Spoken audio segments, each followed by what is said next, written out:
Bonjour à tous.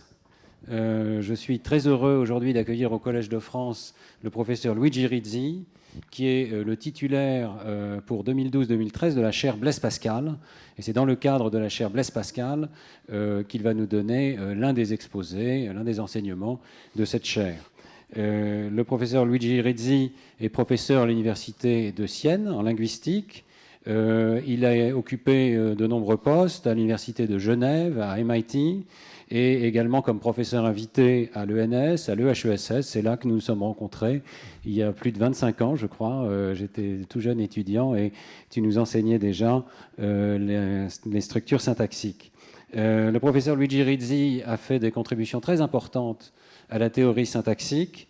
Il est l'auteur, avec Noam Chomsky, de la conception des principes et des paramètres, qui joue un rôle très important, et il a été l'un des premiers à apporter des preuves empiriques de cette notion des principes et des paramètres par une comparaison systématique des structures en italien et en anglais, avant d'étendre cette approche à de très nombreuses autres langues, et notamment on lui doit la notion de paramètre du sujet nul, dont je pense qu'il nous parlera brièvement dans son exposé. Il est ensuite l'auteur d'un livre qui a eu un retentissement important en 1990 qui s'appelle Relativized Minimality, qui propose une théorie de la localité des structures dans toutes les langues du monde et qui reste aujourd'hui une référence. Et il est aussi l'auteur du projet cartographique dont il va nous parler tout particulièrement aujourd'hui avec Cinque, avec notamment un article en 1997 qui introduit la notion de structure fine dans la périphérie gauche des phrases, avec l'idée, on va voir en détail, et je m'avancerai peu sur ce sujet, mais disons en un mot qu'il s'agit de faire une sorte de chimie fine des atomes de la linguistique pour montrer que des objets qui semblent très simples superficiellement comprennent en fait de nombreux composants internes et qu'on peut donc les cartographier.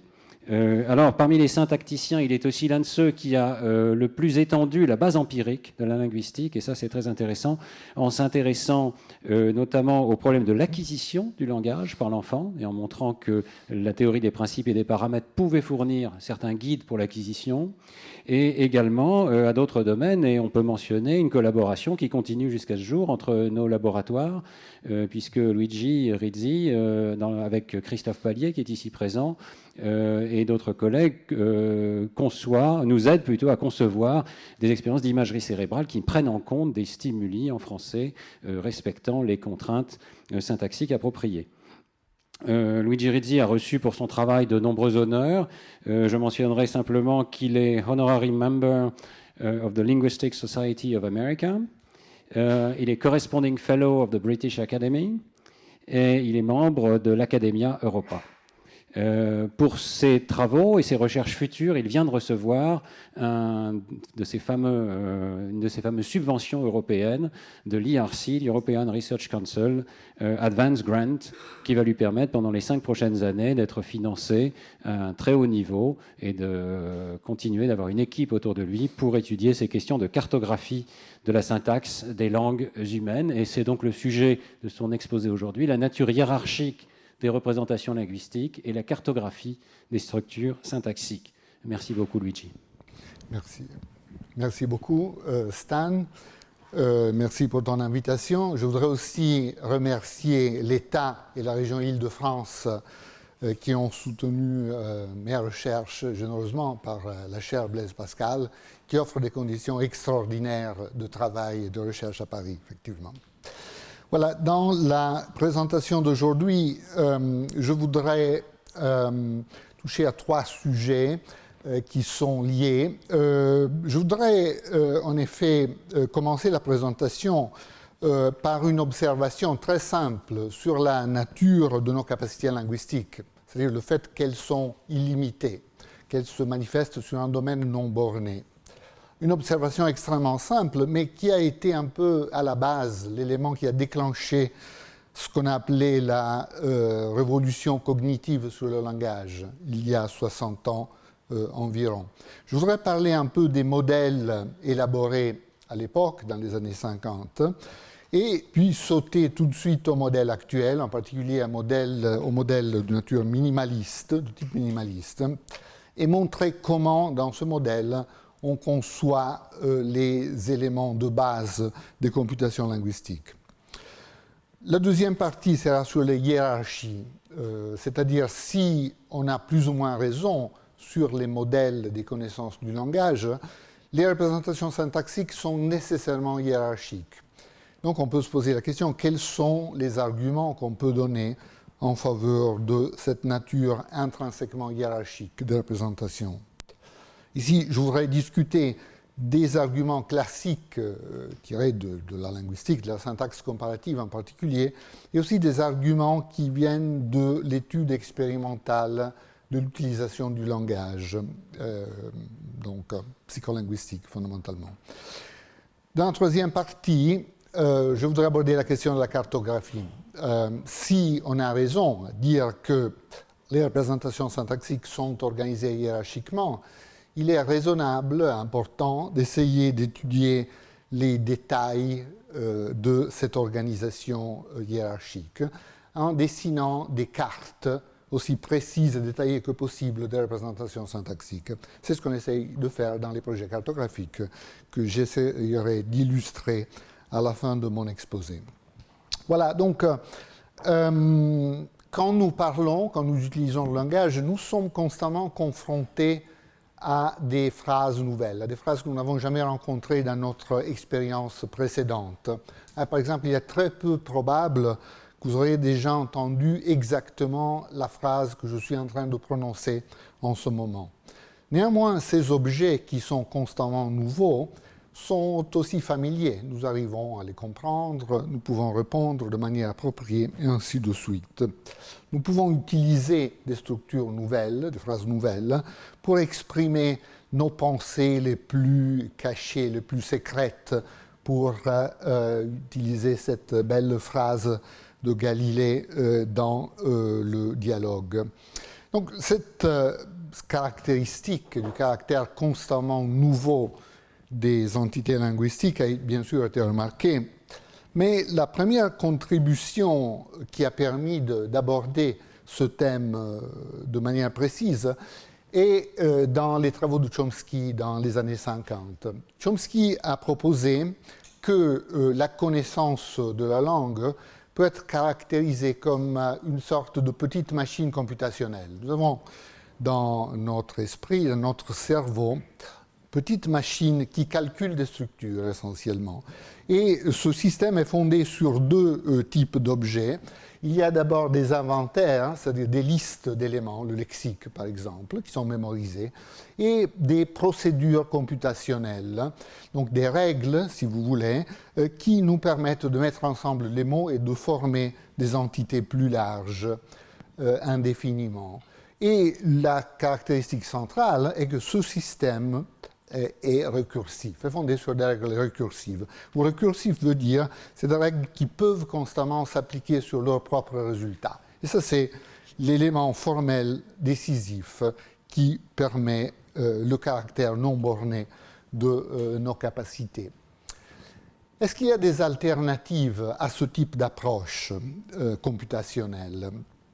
On pourrait penser par exemple que on entend des phrases, on mémorise des phrases, on mémorise des fragments de phrases, puis on a un système pour repérer ce qu'on a mémorisé, et c'est tout.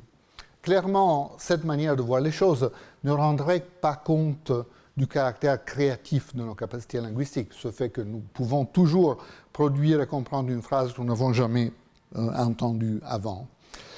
Est-ce qu'on pourrait penser qu'il y a un mécanisme de généralisation analogique à partir de ce que nous entendons, qui nous permet d'étendre le domaine de notre compétence sur la structure linguistique? Le problème avec cette idée de généralisation analogique, qui revient à la mode cycliquement, maintenant elle est de nouveau à la mode, est qu'elle est vide fondamentalement. Elle n'a pas de contenu jusqu'au moment où nous essayons de dire précisément pourquoi et en quel sens. Certaines généralisations analogiques sont faites systématiquement par tous les enfants et d'autres généralisations analogiques, entre guillemets, ne sont jamais prises en considération.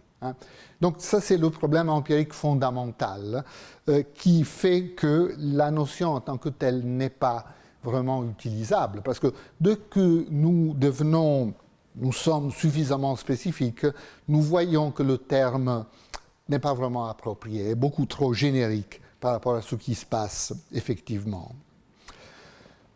Voilà, quelque chose déjà sur les développements récents.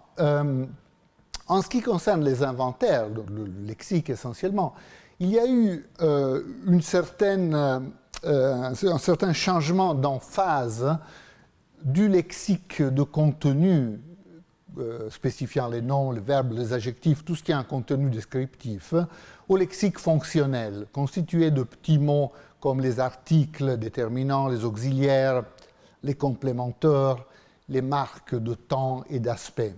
Alors pourquoi ces éléments sont si importants? Il y a trois raisons.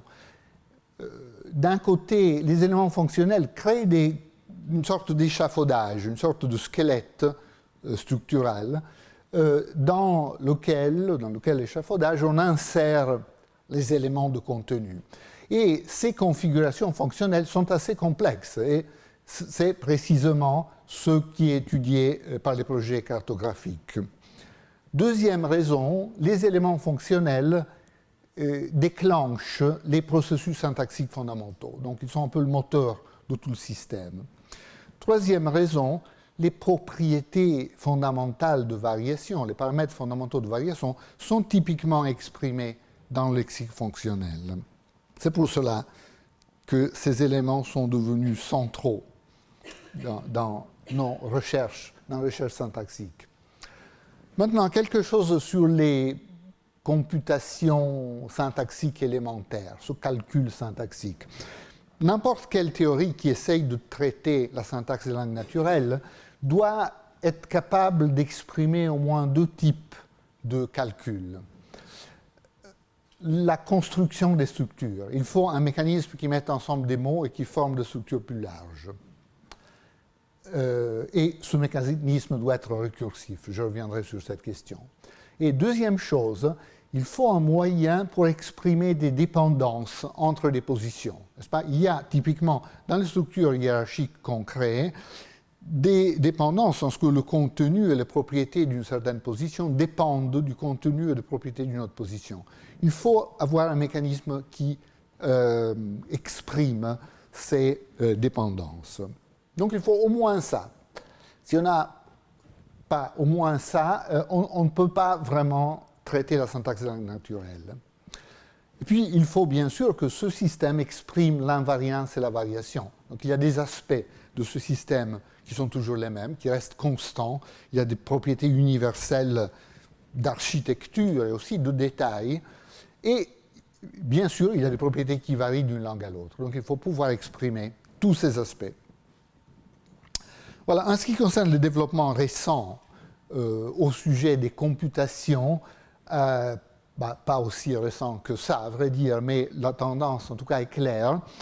Un élément important est le changement d'emphase, le changement d'accent d'une approche essentiellement concrète où les règles syntaxiques étaient spécifiques des constructions grammaticales. N'est-ce pas? Quand j'étais étudiant ici à Paris, malheureusement bien avant de rencontrer Stan, on m'enseignait qu'il y a des règles, qu'il y a des transformations syntaxiques pour la construction de la relative, la construction de la question, pour le passif, ainsi de suite.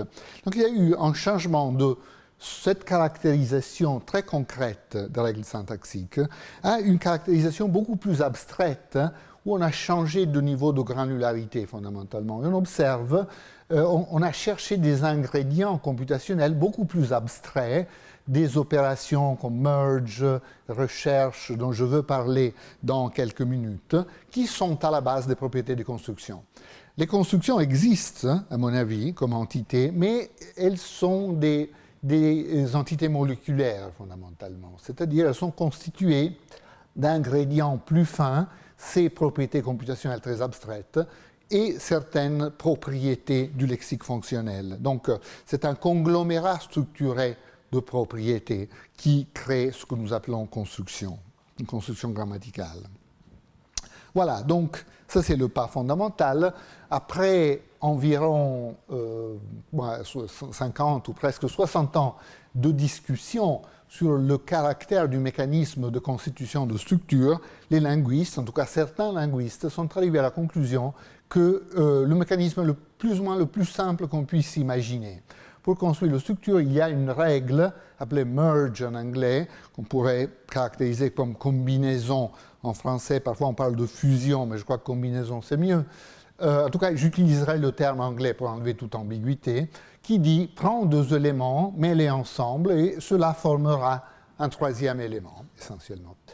Ce processus est récursif en ce qu'on peut prendre un autre élément et le combiner par merge avec ce qu'on a constitué, et ainsi de suite, et continuer de cette manière à construire de structures d'une complexité indéfinie. Donc, par exemple, on peut construire des représentations à forme d'arbre de ce type, une phrase complexe, mais qui n'est jamais la plus complexe qu'on puisse imaginer, bien sûr, parce que n'importe quelle phrase complexe peut être un élément d'une phrase encore plus complexe. Par exemple, on pourrait avoir ici un verbe principal qui sélectionne toute une phrase complexe comme son complément. Voilà, il faut un moyen pour exprimer des dépendances, comme on disait, et j'utiliserai une terminologie traditionnelle, je parlerai de mouvement, quoiqu'il ne faut pas prendre le mouvement, il ne faut pas prendre la métaphore du mouvement trop au sérieux.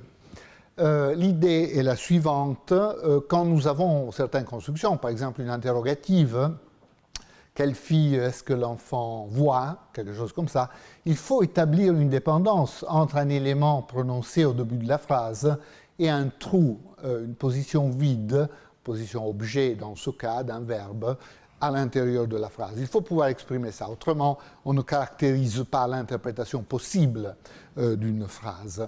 Alors comment est-ce qu'on exprime cette dépendance dans les systèmes dans le système minimaliste, ça se fait par étapes.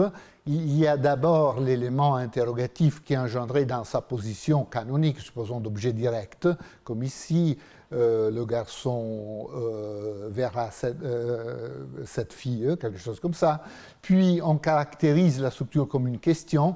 Cet élément de question déclenche une recherche qui va chercher l'élément approprié, dans ce cas l'élément interrogatif, et ensuite cet élément est merged, donc combiné, encore une fois, avec l'ensemble de la structure, et on obtient une représentation de cette sorte, où la dépendance est exprimée par le fait que la même structure se manifeste deux fois en position initiale et dans la position que les linguistes appellent la position de la trace. C'est ce qu'on appelle mouvement traditionnellement. Vous voyez que par exemple dans cette manière de voir les choses, ce n'est pas vraiment un mouvement, ce n'est pas quelque chose qui bouge d'une position à une autre position. Je continue à utiliser le terme mouvement simplement parce que c'est le terme traditionnel, mais il faut garder à l'esprit que ce qu'on veut dire vraiment, c'est qu'il faut un moyen pour établir une dépendance entre positions. C'est tout ce qu'on entend, c'est tout ce qu'on veut dire quand on parle de mouvement.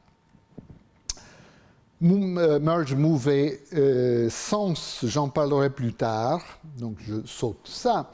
Variation, par contre, est-ce que ce système admet de la variation? D'un certain point de vue, bien sûr. D'un autre point de vue, non. Donc, essayons d'être précis. Selon le type d'approche que je présente, par exemple, dans la variante présentée dans cet article fameux de Hauser, Chomsky et Fitch, merge est vraiment l'élément essentiel qui caractérise les langues naturelles. N'est-ce pas? Donc, est-ce qu'on s'attend de la variation en ce qui concerne merge? La réponse en partie est non. Et c'est vrai que toutes les langues qu'on connaît sont des systèmes fondés sur merge. Il n'y a pas de langue qui utilise de mots isolés uniquement. Aucune langue humaine n'a cette caractéristique. Aucune langue humaine n'utilise des expressions non récursives de merge. Qu'est-ce que ce serait une expression non récursive de merge? Une telle langue avec un merge non récursif n'aurait que des énoncés de deux mots, parce qu'on ne pourrait pas continuer à rajouter des mots. N'est-ce pas? Aucune langue humaine ne fonctionne comme ça, donc là, on n'observe pas de la variation. Néanmoins, il y a une controverse récemment, précisément sur cette question. Par exemple, dans un article très cité et discuté de Evans et Levinson, The Myth of Language Universals. Ce que ces auteurs observent est qu'il y a peut-être des problèmes par rapport à l'idée que merge est une propriété universelle. Ce qu'ils observent est qu'il y a au moins une langue, ils disent, le Pitahà, selon l'analyse qui a été donnée récemment par Dan Everett, ils disent « where embedding is impossible. The clear conclusion that these languages point to is that recursion is not a necessary or defining feature of every language. » Donc ils disent, s'il est vrai, comme Everett dit, qu'en Pitahà, une langue parlée en Amazonie, n'est-ce pas, il n'y a pas de structure subordonnée, il pourrait y avoir un problème pour l'idée que merge est une propriété générale qui définit le langage. En effet, il se base sur l'analyse récente de Dan Everett sur cette langue. Dan Everett conclut, Indeed, the evidence suggests that Pitahà lacks embedding altogether. Alors, est-ce que les faits sont corrects et est-ce que l'interprétation que Evans et Levinson donnent est correcte? Bon, dans un papier de réponse au papier de Everett par Nevins, Pesetsky et Rodriguez, ces auteurs donnent toute une série d'arguments contre l'idée de l'exceptionnalité de Pitahà. Ils montrent toute une série de constructions qui semblent fonctionner comme des structures subordonnées, effectivement. Mais on pourrait se poser la question, même si eux, ils avaient tort, moi je crois qu'ils ont raison, hein, je dois dire clairement, mais s'ils avaient tort et si Everett avait raison, quelles seraient les conséquences pour une théorie fondée sur merge? Est-ce que les conséquences seraient aussi importantes que Evans et Levinson le disent? Je crois que non, en effet. Pourquoi? On doit distinguer attentivement entre l'idée de merge récursif comme élément fondamental de la constitution de structure et les différentes formes d'enchâssement qui peuvent exister dans une langue ou dans une autre langue. Toutes les langues, comme j'ai dit, sont fondées sur merge. Il n'y a aucune langue où on utilise des mots isolés. Mais effectivement, le type de structure enchâssée peut varier significativement d'une langue à l'autre. Mais ça, c'est tout autre chose. C'est tout autre chose. Un exemple de variation, encore dans les années 70, Ken Hale avait montré que dans des langues comme la langue australienne Warlpiri, on n'utilise pas des phrases relatives internes aux syntagmes nominaux. Donc, il n'y a pas de relative comme le serpent qui m'a mordu, quelque chose comme ça, mais on utilise une sorte d'ajout final à la fin de la phrase qui a le même type d'interprétation que la structure relative. Donc, pas de relative dans cette langue, si Hale a raison. Il y a aussi le cas réciproque. Il y a des langues où il n'y a que de relative, d'un certain point de vue. C'est-à-dire, si l'analyse de Caponigro-Polinsky de l'Adigé, cette langue parlée au Caucase, est correcte, la seule forme de subordination dans cette langue, c'est par des relatives. C'est-à-dire, la seule manière de dire quelque chose comme « je pense que l'enfant a cassé la voiture », c'est d'avoir une relative. Donc, quelque chose comme « je pense la chose selon laquelle l'enfant a cassé la voiture ». Donc, tout est une relative dans cette langue. Il n'y a pas de relative dans un type de langue. Tout est une relative dans cet autre type de langue. Ce genre de variation est immédiatement accessible à être exprimé en termes de variation dans le lexique fonctionnel. Certains types de complémenteurs seront présents dans certaines langues, mais pas dans d'autres langues. Et de cette manière, on pourra caractériser le fait que le Warlpiri, par exemple, n'a pas de relative, n'a pas de complémenteur qui peut introduire une relative, tandis qu'une langue comme l'Adigé aura la propriété qui est l'image miroir, en quelque sorte, n'aura pas d'élément qui permet d'avoir une déclarative normale, et donc la langue devra utiliser la relative comme stratégie subsidiaire, en quelque sorte. Okay? Donc, on peut imaginer, comme il y a une variation dans le type de structure subordonnée que les langues peuvent avoir en conséquence des propriétés du lexique fonctionnel, on peut imaginer le cas limite d'une langue qui ne permettrait aucun type d'enchâssement phrasal, d'enchâssement de phrases, si certains choix dans le lexique fonctionnel étaient faits. Je ne crois pas que ce cas existe, mais s'il existait, il ne poserait aucun problème pour un système fondé sur merge récursif. Donc en conclusion, d'après ce qu'on sait, toutes les langues humaines utilisent merge récursif. Il n'y a pas de langue limitée à un mot ou deux mots uniquement.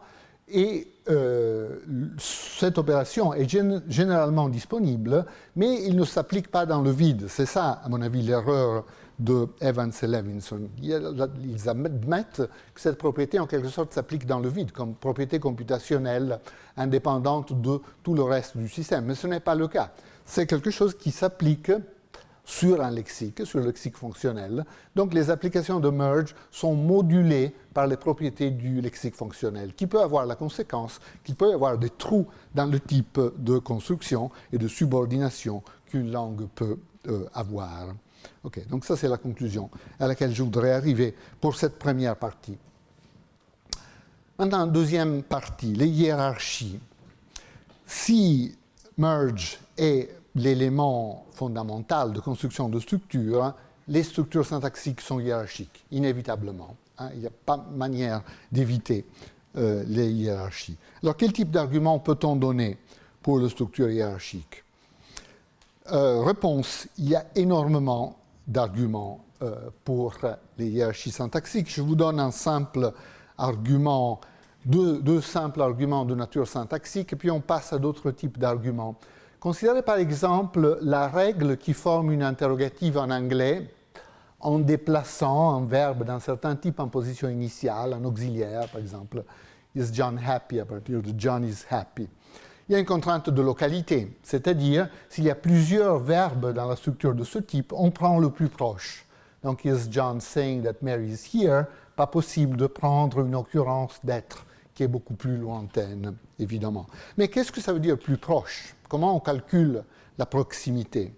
Alors, dans des cas où la proximité linéaire et la proximité hiérarchique donnent le même résultat, on ne peut pas dire grand-chose. Mais il y a des cas intéressants où les deux notions de proximité divergent.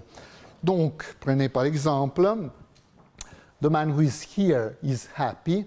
Alors, si vous voulez former une question à partir de cette structure, vous devez prendre non pas la première, mais la deuxième occurrence d'être. Donc, is the man who is here happy. Vous voyez, ici, il y a une dissociation entre la proximité linéaire et la proximité hiérarchique. La deuxième occurrence d'être est la plus proche du marqueur initial de question. Ceci se voit immédiatement si on regarde la structure d'arbre simplifié avec laquelle on a affaire. Donc, l'occurrence la plus proche du marqueur de question est bien sûr la deuxième occurrence. Donc, chaque fois qu'il y a un manque de convergence entre la notion de proximité linéaire et la notion de proximité hiérarchique, c'est toujours la notion hiérarchique qui gagne, jamais la notion linéaire. Même chose pour le mouvement de syntagme. Prenez un fait bien connu, le fait qu'on ne peut pas sortir d'un îlot dans une phrase comme une interrogative indirecte, un autre élément interrogatif. Donc quelque chose comme When do you wonder who left, en anglais, où on essaierait de mettre quand en relation avec l'interrogative indirecte, ce n'est pas possible. En anglais, ce n'est pas possible dans d'autres langues. Ici, il y a un effet bien connu de localité, que Stan a eu la gentillesse de mentionner avant, un effet de minimalité relativisée, qui est en effet un principe d'intervention, qui dit la chose suivante. Un élément d'un certain type ne peut pas croiser un élément du même type. Donc, when do you wonder who left, il y aurait un élément interrogatif qui traverserait un autre élément interrogatif. Ce n'est pas possible. C'est ce qui est exclu par ce principe. Vous remarquez qu'il y a des cas où un élément peut très bien sauter de l'autre côté d'un élément du même type qui intervient de manière linéaire s'il n'y a pas d'intervention hiérarchique. Prenez par exemple une phrase en anglais comme celle-ci. The uncertainty about who won dissolved at 5. Ici, on peut très bien former une question concernant le moment où l'incertitude a disparu et former une question comme 6. When did the uncertainty about who won dissolve? Ça, c'est tout à fait possible parce que même si who intervient linéairement entre when et sa trace, il n'intervient pas hiérarchiquement. On voit ça tout de suite si on regarde la structure correspondante. Who se trouve profondément enchâssé ici à l'intérieur du syntagme nominal sujet, et donc il ne gêne pas dans la tentative d'établir une dépendance entre ces deux positions comme point et sa trace. Okay? Donc ce genre de considération nous amène à conclure que la notion pertinente est une notion hiérarchique, la notion de ces commandes qui correspond à ce genre de configuration syntaxique, et à définir la notion d'intervention en termes hiérarchiques, en termes de ces commandes. Donc essentiellement, quelque chose intervient entre deux autres choses si l'élément intervenant se commande l'un mais non pas l'autre des deux éléments en question. Je laisse ça plutôt sur le plan intuitif, mais je pense que le concept intuitivement est relativement simple. Voilà. Sur cette question de hiérarchie aussi, il y a des controverses. Récemment, dans cet article de Frank Bod et Christiansen, How Hierarchical is Language Use, ces auteurs proposent, regardons juste la deuxième phrase, We argue that hierarchical structure is rarely, if ever, needed to explain how language is used in practice. Alors, l'idée de ces auteurs est la suivante. Peut-être les phrases compliquées dont les linguistes parlent ont besoin de la structure hiérarchique. Mais les phrases toutes simples que nous utilisons dans la communication de tous les jours n'ont pas besoin de hiérarchie. On peut s'en tirer avec quelque chose de plus simple, avec des structurations linéaires. Est-ce que c'est correct ? Je ne crois pas. En effet, les arguments en faveur de l'organisation hiérarchique sont très, très différenciés. Donc, c'est clair que ce n'est pas des produits artificiels d'une certaine manière de voir les choses, parce qu'on trouve des arguments d'une nature très, très différente. On a vu des arguments fondés sur la localité de certains types de mouvements, tout ce qui concerne les dépendances référentielles, l'interprétation des pronoms, des réfléchis, etc., dépend de manière essentielle de la hiérarchie, dépend de la sécommande, essentiellement. Et même des processus morphosyntaxiques très simples, comme les propriétés des cas, de cas et accords, qu'on trouve dans des phrases toutes simples, dépendent des propriétés hiérarchiques.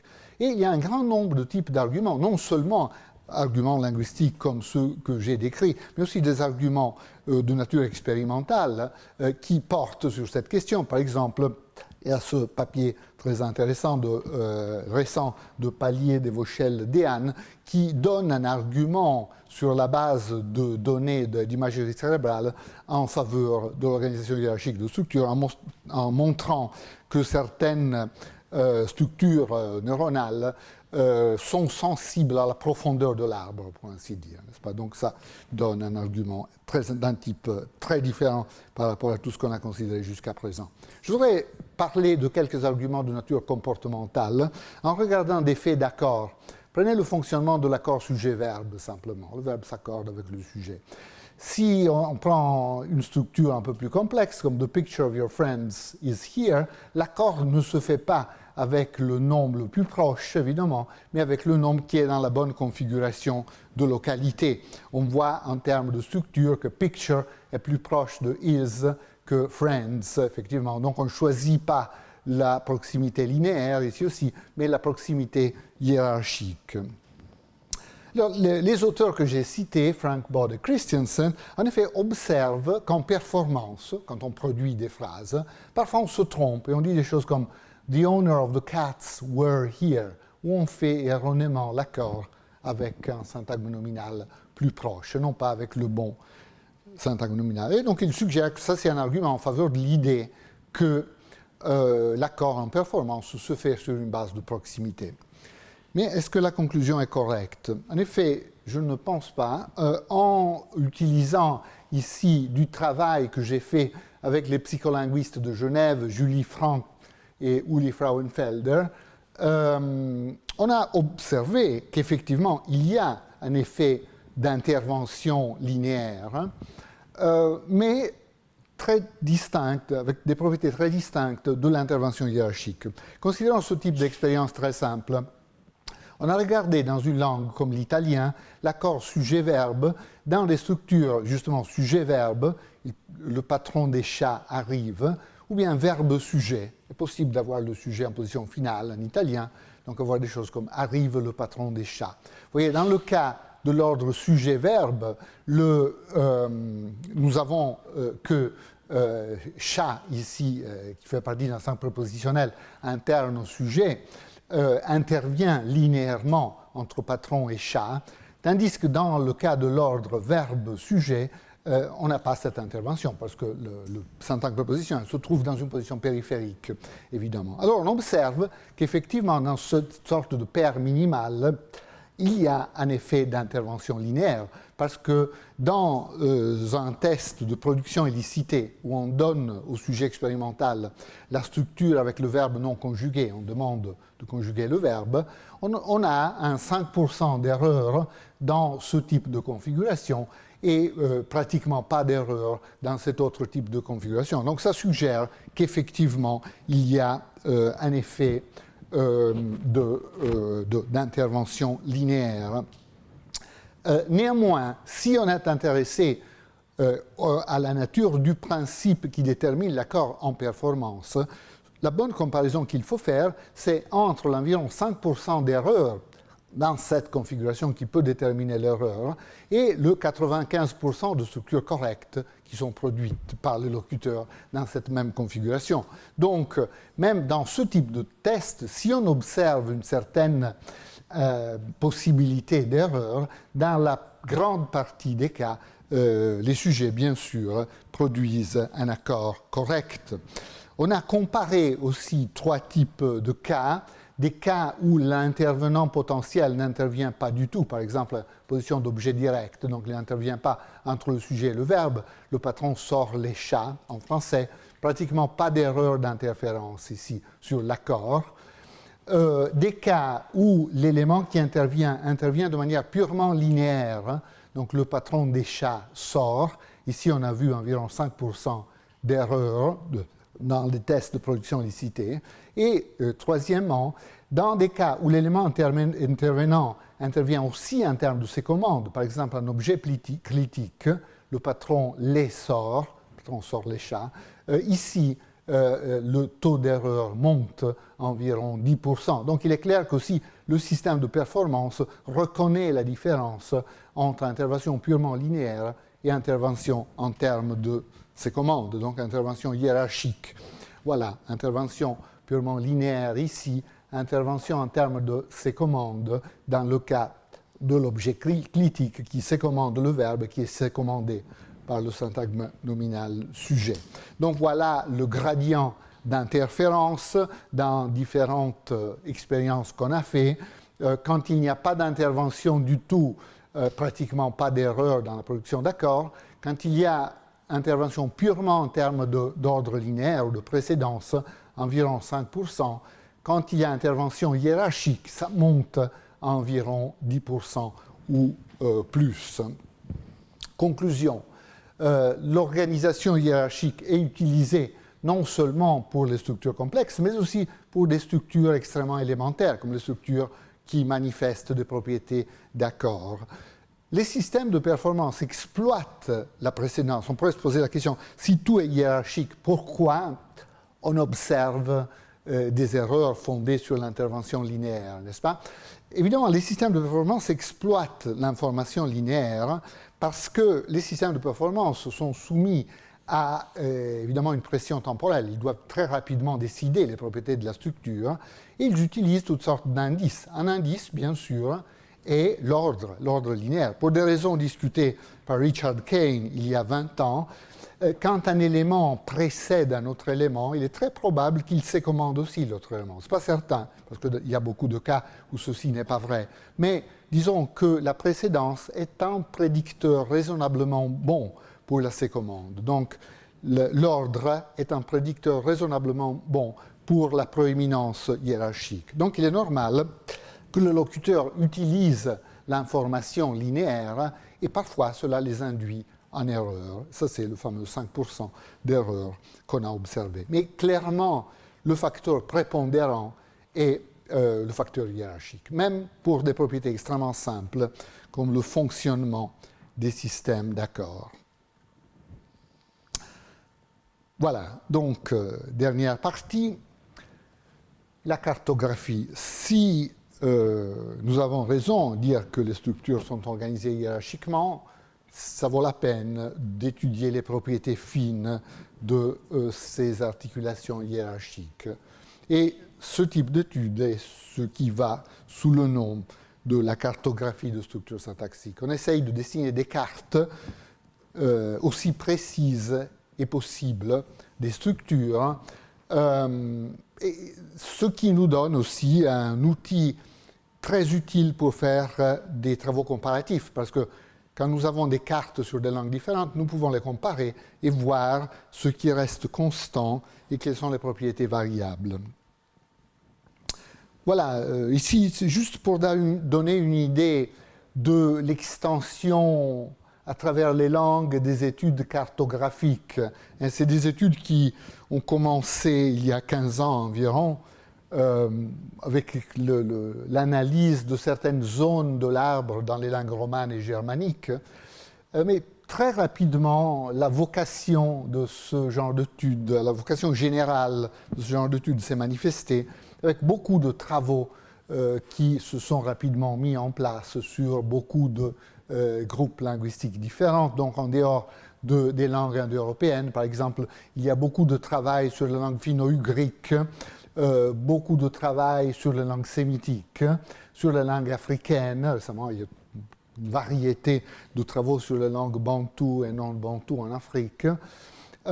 Beaucoup de travail sur les langues d'Extrême-Orient, chinois, japonais en particulier, sur les langues amérindiennes, sur les langues d'Australie, sur la langue austronésienne, sur la langue créole aussi, et beaucoup de travail en dialectologie romane et germanique, en particulier, un domaine où les études cartographiques sont extrêmement développées, et aussi sur les langues classiques. Pas mal de travail récent, très intéressant sur le latin, par exemple.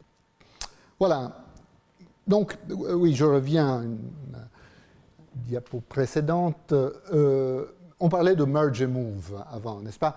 Parfois, nous, linguistes, on donne l'impression que ce sont des règles d'un jeu formel qui n'a rien à voir avec le sens. Ce n'est pas du tout correct, c'est le contraire. Ces procédures sont immédiatement utilisées pour exprimer des propriétés du sens. Il y a une division de travail entre merge et move. Merge crée des configurations pour l'expression de ce qu'on appelle la sémantique argumentale. Donc, qui fait quoi à qui, essentiellement, les rôles thématiques, essentiellement. Tandis que le mouvement crée des configurations pour l'expression de propriétés qu'on peut appeler de la sémantique de la portée discours, donc la portée des opérateurs, et certaines propriétés discursives, comme l'articulation topique-commentaire, focus, présupposition, et ainsi de suite. Donc je utiliserai maintenant surtout ce type de propriétés pour illustrer brièvement les études cartographiques à partir de l'analyse de certaines propriétés de la périphérie initiale de la phrase. Alors prenez des constructions comme une interrogative, par exemple une topicalisation, une focalisation dans n'importe quelle langue. En français, vous avez évidemment une interrogative. On peut avoir une structure topique commentaire dans des constructions comme ce livre, tu devrais le lire demain, par exemple. La focalisation dans une construction comme la clivée, par exemple. C'est ce livre que tu devrais lire, pas quelque chose d'autre. Alors, selon l'approche des critères, ces constructions ont une représentation comme celle-ci, c'est-à-dire la périphérie initiale de la phrase est peuplée par un système de têtes fonctionnelles qui caractérise sa nature de question ou la présence d'un topique ou la présence d'un focus. Cette idée des têtes critériales qui mènent le jeu un peu dans la périphérie gauche est immédiatement soutenu par l'existence de beaucoup de langues où ce système est prononcé. On ne prononce pas ces têtes, évidemment, dans une langue comme l'anglais ou comme le français, mais il y a beaucoup de langues où des éléments qui marquent la question, par exemple, ou des marqueurs de topic, des marqueurs de focus, sont réalisés systématiquement, ils sont prononcés systématiquement. Donc on peut faire l'hypothèse que toutes les langues fonctionnent comme ça, il y a une sorte de paramétrisation de bas niveau. Ce système de tête est prononcé dans certaines langues et nul, non prononcé, dans d'autres langues. Donc ces têtes initiales ont une double fonction. En syntaxe, ils déterminent le mouvement, ils déclenchent le mouvement. Donc un élément est attiré vers la périphérie gauche, l'élément qui sera ensuite interprété comme opérateur de question, topic, focus, etc. Au niveau de l'interprétation des interfaces, les têtes critériales ont aussi un rôle en ce qu'elles déclenchent des propriétés interprétatives, donc des sortes de routines d'interprétation. On parle à ce sujet de syntacticisation des propriétés de portée discours, parce qu'on ramène ces propriétés à certaines configurations syntaxiques. Et au niveau de l'interface avec les sons, aussi ce système aura un rôle interprétatif que je vais illustrer tout de suite. Donc par exemple, une tête topicale déclenchera l'interprétation au niveau de la sémantique et de la pragmatique, interprète mon spécificateur, donc le syntagme qui me précède immédiatement, comme topic, et mon complément, donc ce qui me suit immédiatement, comme commentaire. Même chose pour focus présupposition. La tête focale déclenche l'interprétation, mon spécificateur est focal et mon complément est interprété comme la présupposition. Au niveau de l'interface avec les sons, ce système syntaxique est interprété par des règles d'assignation de contours intonationnels. Ici, je suis l'analyse de Giuliano Bocci, qui propose un système de règles phonologiques pour l'interprétation de structures cartographiques, pour l'assignation du contour intonationnel approprié. Ici, j'ai mis les deux contours de la structure topic commentaire et de la structure focus présupposition en italien, en effet en italien siennois. On ne doit pas regarder les détails de ça, mais simplement voir qu'il y a des contours très différents qui sont déclenchés par l'information qui est fournie par les structures cartographiques, qui est interprétée par le système phonologique.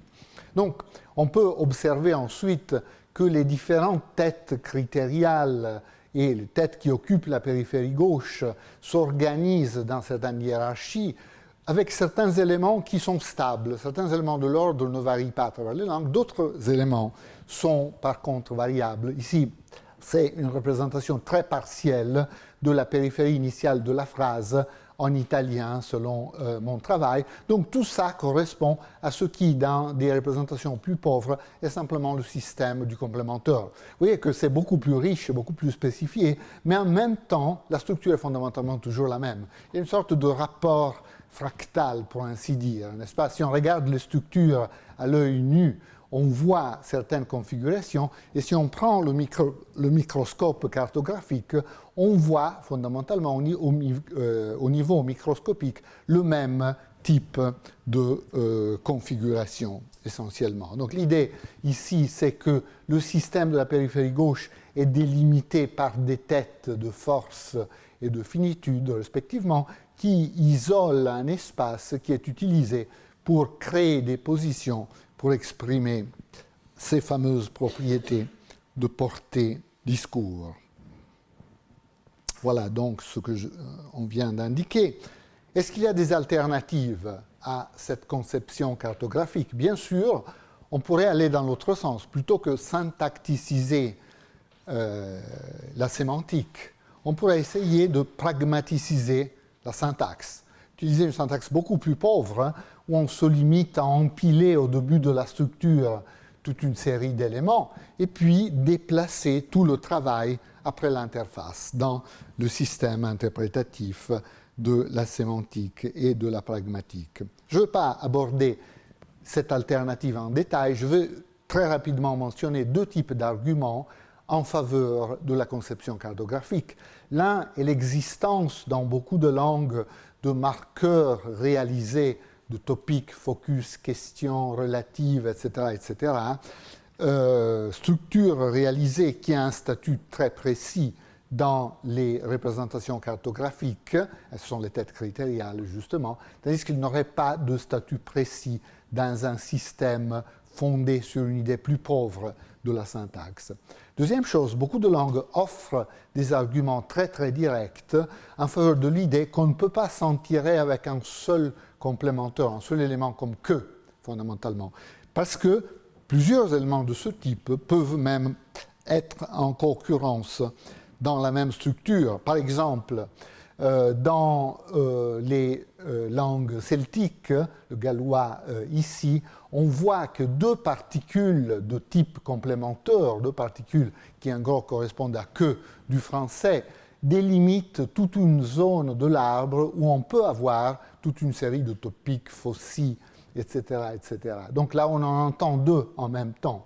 Et dans beaucoup d'autres langues, on trouve des constructions comme cette construction espagnole où il y a deux éléments de type complémentaire qui sont en concurrence, qui peuvent se manifester en même temps, comme que et si, à l'intérieur de la périphérie gauche, ce qui montre clairement qu'il faut plus de structure par rapport à ce qui serait admis par une seule position. De manière intéressante, le travail très détaillé et récent de Mamoru Saito sur la cartographie de la périphérie de la phrase en japonais observe cette construction où il y a deux marqueurs qui correspondent exactement à que et si, que et si plutôt de l'espagnol, sauf qu'ils sont dans l'ordre opposé, donc si, que essentiellement, ce qui n'est pas étonnant étant donné le caractère à image miroir du paramètre tête complément dans la langue japonaise. Plus en général, si on compare la carte très simplifiée ici de la périphérie gauche de langue romane, ou avec une tête qui correspond à que du français, dans une position plus haute, une autre qui correspond à un élément interrogatif comme si, et une autre encore plus basse de finitude qui correspond par exemple au complémentaire prépositionnel qui introduit les infinitifs dans les langues romanes, cet ordre est retrouvé en image miroir en japonais dans le travail que j'ai cité par Saito, donc quelque chose comme finitude, interrogative et force report dans la position la plus haute. Évidemment, la structure hiérarchique est la même dans les deux types de langues. L'ordre linéaire est l'image miroir à cause du paramètre tête complément qui caractérise ces langues. Voilà, j'ai presque terminé. La notion d'explication ultérieure, on constate empiriquement, en faisant des études cartographiques, qu'il y a ces séquences et certains aspects des séquences ne varient pas, sont des invariantes du système. Pourquoi on trouve ces invariantes? Il est très peu probable que ces propriétés seront à stipuler comme des propriétés primitives. C'est très peu probable que la faculté du langage humain aura ces caractéristiques comme des propriétés primitives. Donc la question de l'explication ultérieure se pose par rapport à ces propriétés. Et où est-ce qu'on peut chercher? On peut évidemment essayer de ramener certaines propriétés des ordres qu'on observe à des principes basiques du fonctionnement de la computation dans les langues naturelles. Il y a deux types de candidats qui viennent à l'esprit. Probablement, certaines propriétés d'ordre sont déterminées par des principes qui opèrent en interface entre la syntaxe et le système interprétatif.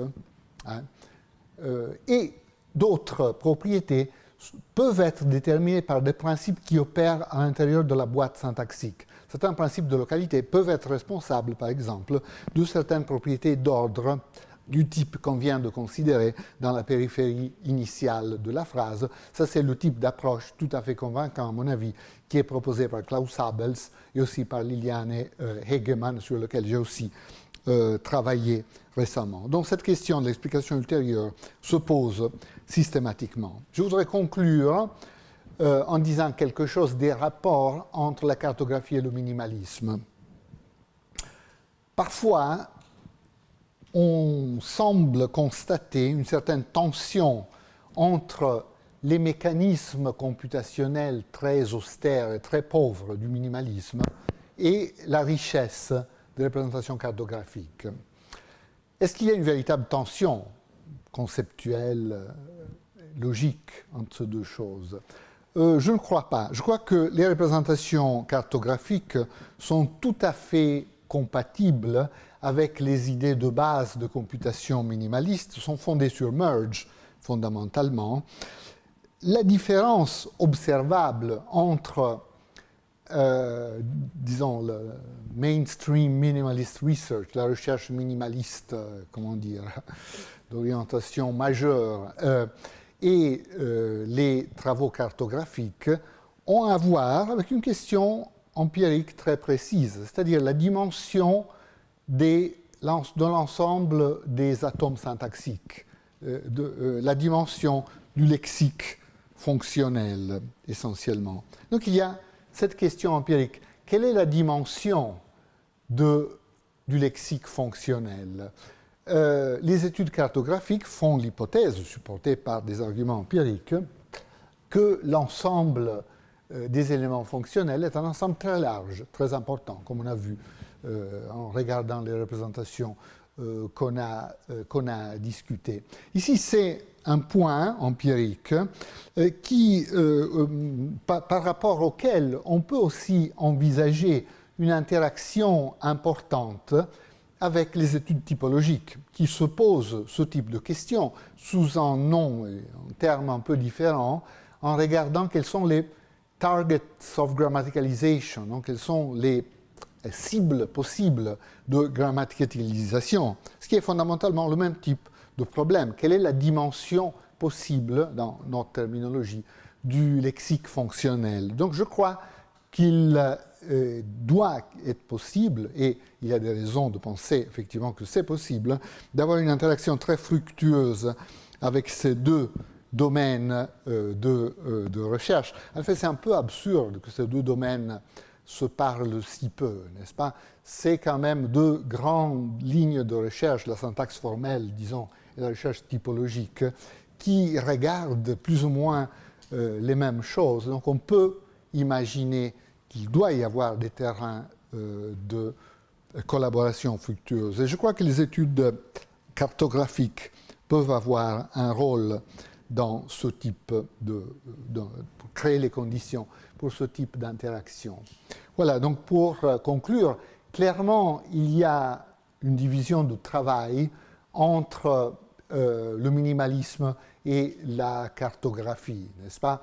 D'un côté, la valeur heuristique très forte de la cartographie, qui est un grand programme descriptif, si on veut, peut nourrir en quelque sorte la dimension empirique du minimalisme, peut créer des nouveaux problèmes empiriques intéressants à traiter par le minimalisme, donnant ainsi une nouvelle vie à la dimension empirique des recherches minimalistes et peut-être en utilisant aussi certains résultats importants de la recherche typologique, ce qui est suggéré très clairement, par exemple, dans le travail récent de Guglielmo Cinque. Et réciproquement, évidemment, la réflexion minimaliste très rigoureuse sur les éléments de la computation syntaxique peuvent aider les études cartographiques à aller au-delà de la simple dimension descriptive pour essayer de se poser la question de l'explication ultérieure de manière systématique. Donc je crois qu'il est légitime et raisonnable d'espérer que dans les années à venir, les projets d'interaction entre ces différents domaines de la recherche linguistique pourront continuer et aussi s'enrichir. Je vous remercie.